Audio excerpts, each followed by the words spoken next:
You're watching the free version of Silhouette Essentials. For projects and footage, head to BorisFX.com for the premium download.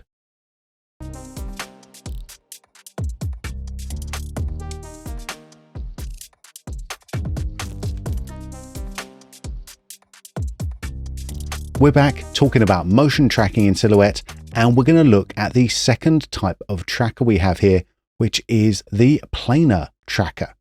Now, technically, we have two different types of planar tracker within Silhouette. We have the Silhouette planar tracker and we have the Mocha planar tracker, and they work similarly, but not exactly the same. The idea behind planar tracking is that instead of picking out individual points that we want to track, as we did in the last exercise with the point tracker, we're actually going to define a shape that we want to track instead. I'm going to take this whole area and maybe let's make sure it goes outside of the point tracker. It's important that our shape is either outside of a layer or inside a layer of its own before we track it with either of the planar trackers. And we'll see why in just a moment. When I create a new shape or spline, it will be added to the active layer, even if that layer has visibility turned off, which is why I couldn't see it before I dragged it out of the point trackers layer. And this is definitely something to watch out for when you're working. I'm going to just lock these up so we know what we're doing. Yeah, so I'm going to take this whole area, a nice big area actually, and I want to track the movement that goes on within that instead of picking out small sections of it. So let's go back into the tracker, and because we're in the planar tracker tab, we now see a series of tracking features. And essentially what Silhouette's going to do is track all of these points together, discard the ones that aren't actually helping with the tracking data, bring in new ones, and at the end of it, we end up with a nice solid track. And taking a quick look at the options, we can choose what channel we're going to track, luminance, RG or B channels. I'll leave this at luminance. In regards to the tracking features, we can let Silhouette cast a load of features out for us, or we can pay particular attention to things like corners, edges, or ridges. And depending on the type of footage that you've got, one of these options might give you a much better result. What I tend to look for when I'm using the Silhouette planar tracker is to have the features spread out across the shape so they're not all concentrated in one area. I sort of tend to find that helps out quite a bit. And we've got some nice ridges going in here because of the crackling within the wall structure. So I think we'll go with ridges for now. And then we choose our motion model. This gives us three options. Are we going to go with translation, which is the position, 2D positioning? Are we going to go with affine? So we're taking into account skew data as well. Or are we going to track in perspective? And perspective is going to work nicely when we have a generally flat, solid object that doesn't change shape between frames.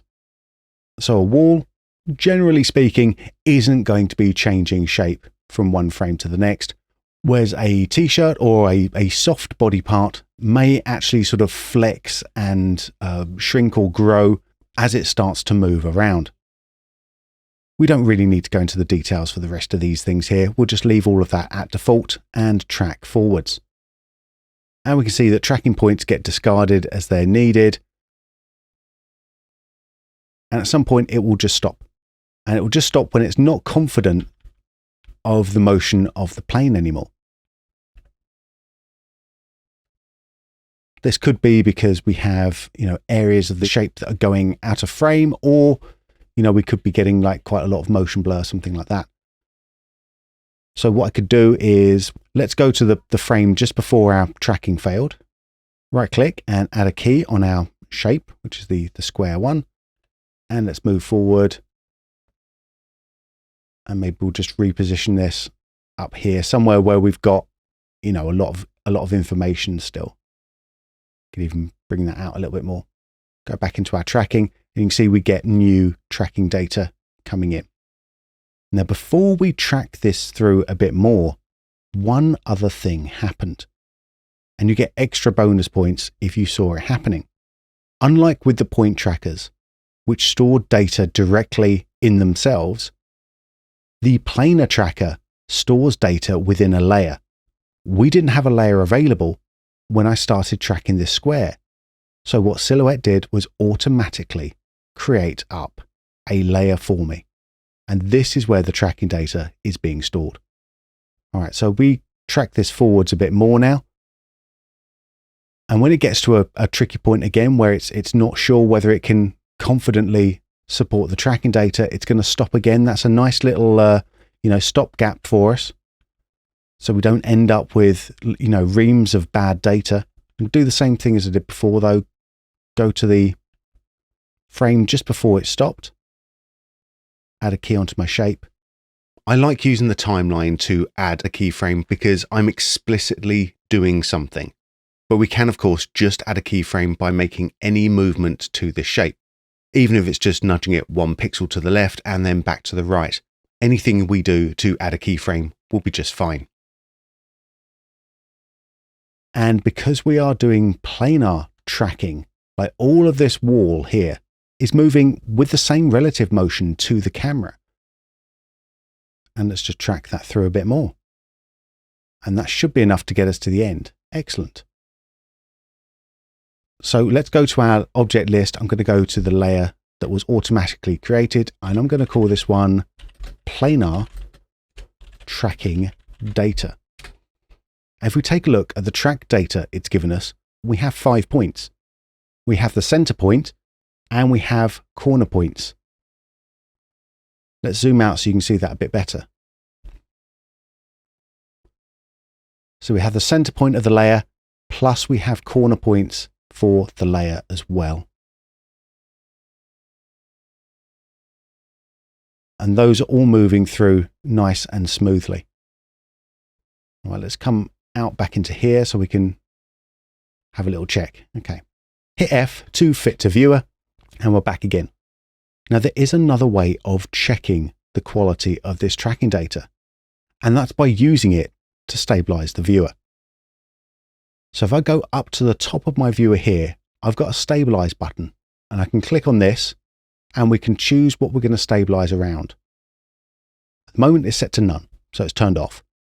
We can have it set to the active layer, so that's whatever layer we have selected. But we can also come in and see any nodes that have layers on them, because any of those layers could contain transform data that we can match to. At the moment, we only have one node that contains any layers. That's the roto node, but we do have 4 layers in here. So if we look at the planar tracking data layer, have that selected, you see my stabilize turns blue. Press play on that. And that's looking pretty solid, yeah? There's a little bit of perspective shift, like a very tiny amount, and you can see the motion blur happening, but that's a really nice solid bit of data. And you can just see how locked onto that hand we actually are now. Very nice, very interesting. Let's go back to the first frame. Let's come back up to my stabilize, and let's take a look at the comparison between that planar tracking data and the point tracker data. And let's hit play on that. Move that just into focus there for a second. So we can see that that's not quite as locked down, is it?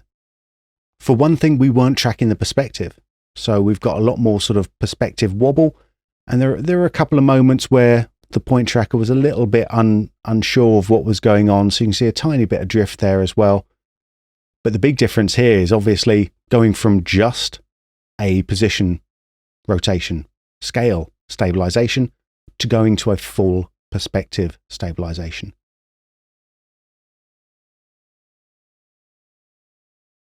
So let's come back and stabilize that around the planar tracker, and you can really see the difference there. It's going to be a lot easier to rotoscope this hand now when we don't have to worry about the camera movement. Eagle-eyed viewers will see the shape moving around in the viewer, and we're going to be seeing this again when we begin animating our roto splines in the next exercise. So it will all become clear very shortly. So that's a quick look at the Silhouette Planar Tracker. In the next section, We're going to also take a brief look at the Mocha planar tracker as well. Mocha is going to play a bigger role in this course as we move through it, but I think it's going to be very useful for you to see just how to work the built-in version of the Mocha tracker and how it compares to the other motion trackers and to the Mocha Pro node. And that's all coming up in the next section.